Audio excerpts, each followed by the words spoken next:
Advertencia. Este podcast contiene referencias a abuso sexual y violencia contra niñeces y adolescencias. Lo realizamos sobrevivientes con una historia de vida que nos obligó a aprender cuándo exponernos a contenidos que pueden disparar recuerdos traumáticos y cuándo protegernos. Si vas a seguir escuchando, lo primero es el respeto por tu bienestar y el autocuidado.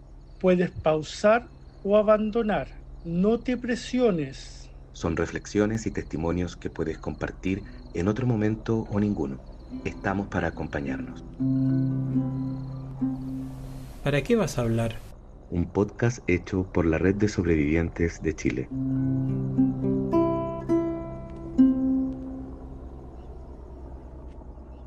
Mi nombre es Eneas Espinosa, soy chileno y tengo 53 años. Soy sobreviviente de abuso y trata en entornos eclesiásticos, en un colegio marista y en un grupo scout.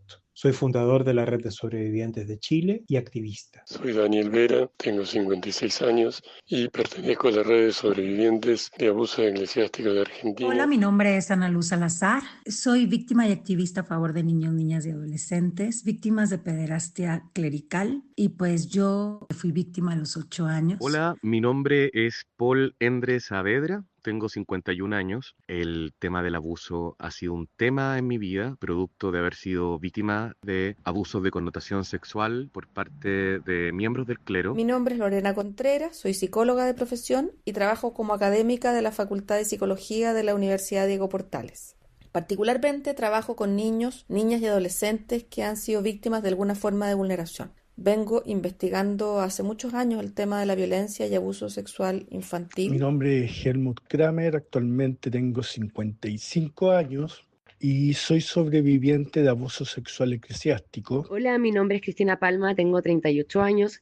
Hago activismo por los derechos de niños, niñas y adolescentes bajo la tutela del Estado. Mi nombre es Cristian Acosta, soy egresado de Casa de Menores de Sename de entre los años 90. Soy Edwin Alvarado. Tengo 55 años, soy sobreviviente de abuso sexual eclesial en Bolivia y bueno, yo me animé a hablar bastante tarde. Soy Jaime Concha, chileno, tengo 62 años, fui víctima de abusos sexuales reiterados por parte de miembros de la Congregación Hermanos Maristas de Chile. Soy Sara Oviedo, tengo 73 años. En el 2014 me tocó ser la relatora en el Comité de Derechos del Niño de la ONU para hacer el examen a la Santa Sede. Conociendo el tipo de denuncias que existieron, la cantidad de denuncias, yo me comprometí con este tema y estoy hasta el día de hoy. Mi nombre es Carlos Isaías Francisco Carvajal Araya. Mi edad recién cumplido los 65 años. Soy sobreviviente de abuso por parte de los maristas. Mi nombre es Fernando Leal Aravena, tengo 56 años, soy abogado de derecho humano, soy litigante de convencionalidad, litigo en los tribunales de justicia con herramientas interamericanas. Y en ese contexto me ha tocado conocer a distintas personas que han sido víctimas de abuso sexual infantil en contexto eclesiástico. Mi nombre es Enrique Stola, soy médico psiquiatra en la ciudad de Buenos Aires.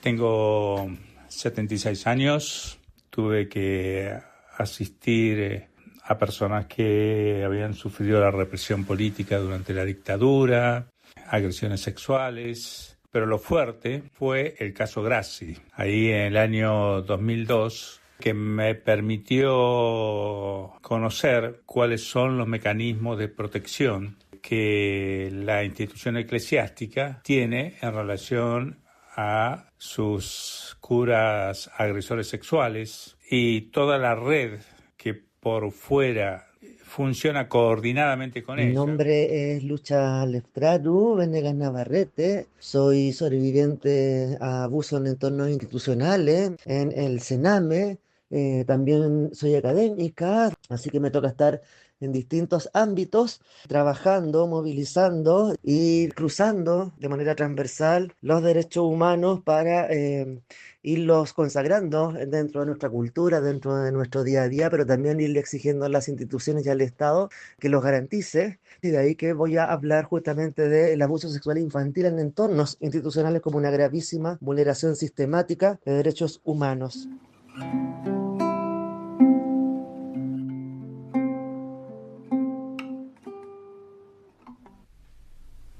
Hay un consenso sobre la víctima de tortura reconocida oficialmente, la que no tiene que explicar qué dice la ONU, la detenida de la dictadura, el prisionero de guerra, que coloca su causa por sobre su vida. En esta versión consensuada, la persona torturada por abrazar una causa de forma explícita, supuestamente elige morir por lo que elige. No importa de qué lado la veas, si la admiras o la desprecias, los principios están. Hay una lucha, hay una supuesta conciencia del peligro. Los principios vienen de ideas, de deseos y de convicciones. Ahora, hablemos de otras víctimas de tortura que se salen de ese consenso. Vamos a poner de ejemplo una que no tenía principios, una que tenía miedo. Así que no empezamos con nosotros. Nuestra víctima es una santa que aparece hace menos de 100 años, en 1950. En los libros de la Iglesia Católica, María Goretti era hija de trabajadores agrícolas en algún lugar de Italia, a fines del siglo XIX, la época en que se estaban produciendo las concentraciones de las naciones, surgía Italia, surgía Alemania y después iba a surgir el Estado Vaticano. A don Goretti, el padre de María, le da paludismo y se muere. Se muere de precarización, básicamente. La familia queda a la deriva y María conoce las tareas de cuidado forzadas. Es el fin de su infancia y sueña con encomendarse a Dios. Con tal de salir de ahí, uno se encomienda a cualquier cosa. A esta niña, que compartía vivienda con la familia del socio del padre muerto, la acosa el hijo del socio, en el barrio. La madre sale a trabajar, ella cagada de miedo y nadie la escucha. Es obvio lo que va a pasar, porque en todas las versiones sobre su llegada a la santidad, es ella la que se deja apuñalar por su violador para resistir el acceso carnal. La canonizan 48 años después de morirse desangrada a cuchillazos porque perdonó a su femicida y le hizo un lugar en el paraíso.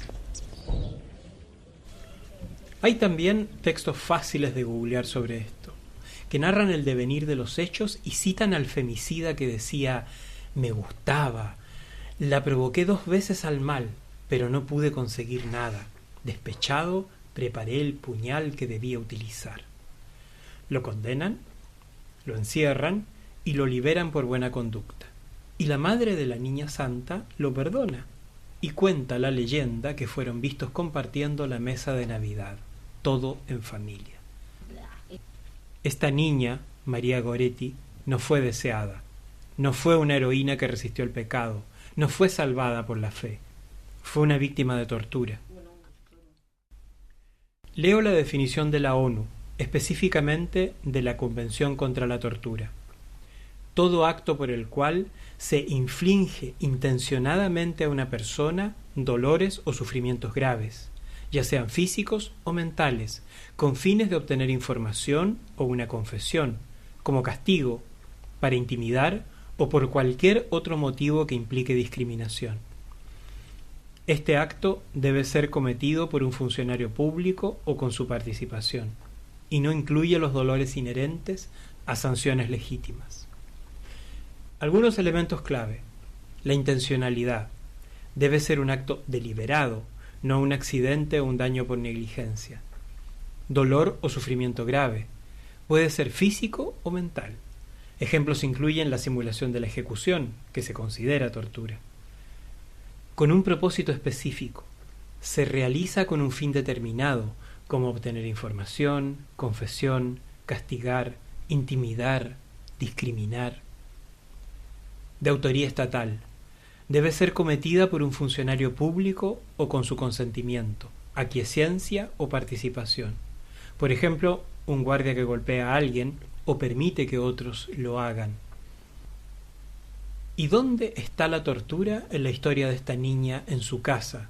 En la de cualquiera de nosotros víctimas o sobrevivientes. La ONU no puede ser tan literal. A esta niña la atacó el vecino, la torturó un sistema entero. Una infancia empobrecida que recurre al pensamiento mágico para sobrevivir también es una víctima de tortura estatal.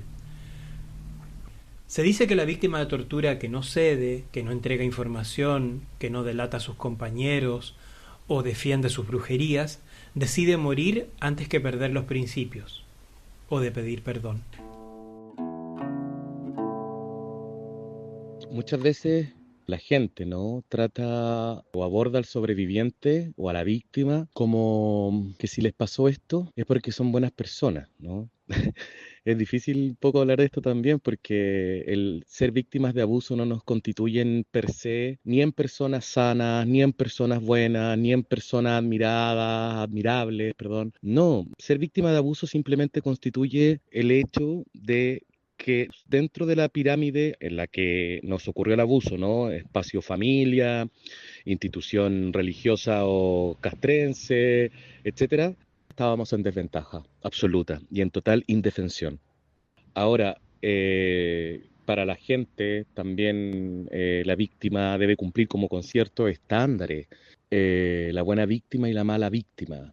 Bueno, la buena víctima es la persona que finalmente se comprende como alguien que está llamado a perdonar, que sabe perdonar, ¿no? Que perdona al agresor y por lo tanto se encumbra o la encumbran en un pedestal de superioridad moral en relación a todas las otras víctimas que por A, B o C no ejercemos el perdón. Muchas veces la buena víctima también mantiene buenas relaciones, entre comillas, con sus agresores o con personas que representan y están vinculados a quienes fueron sus agresores.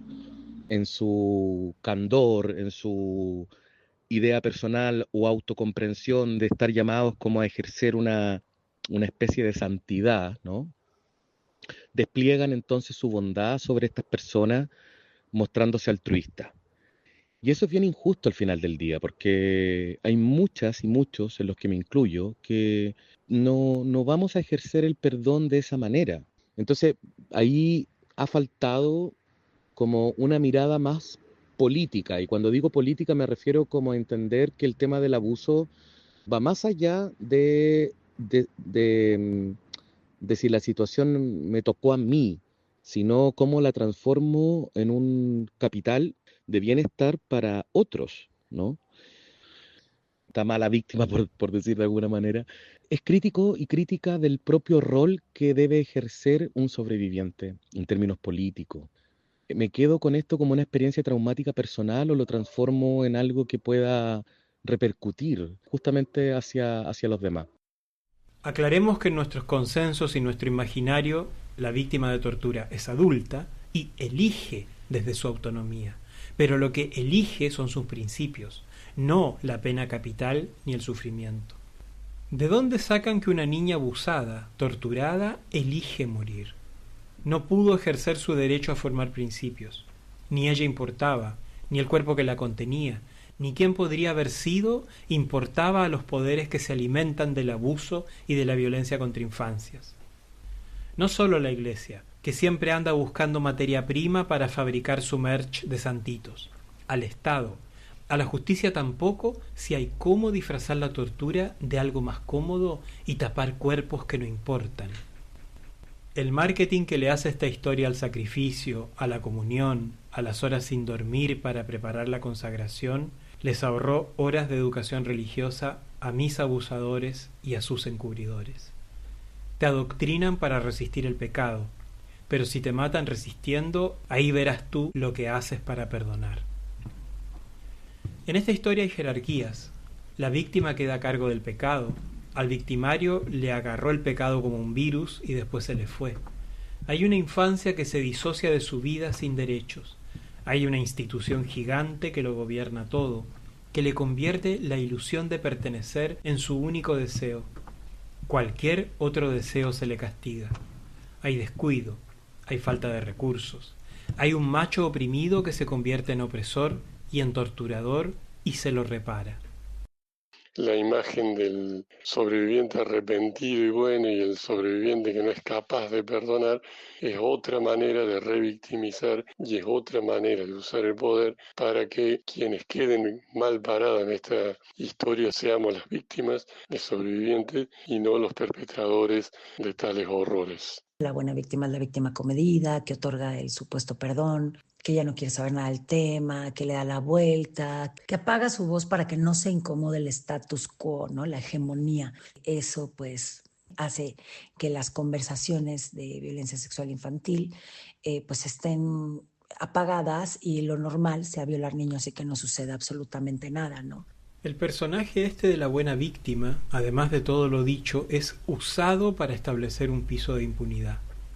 Parte de la tortura en el abuso es forzar la conducta sumisa, la culpa y el perdón para sobrevivir, y deshumanizarnos, como objeto de abuso y como relato.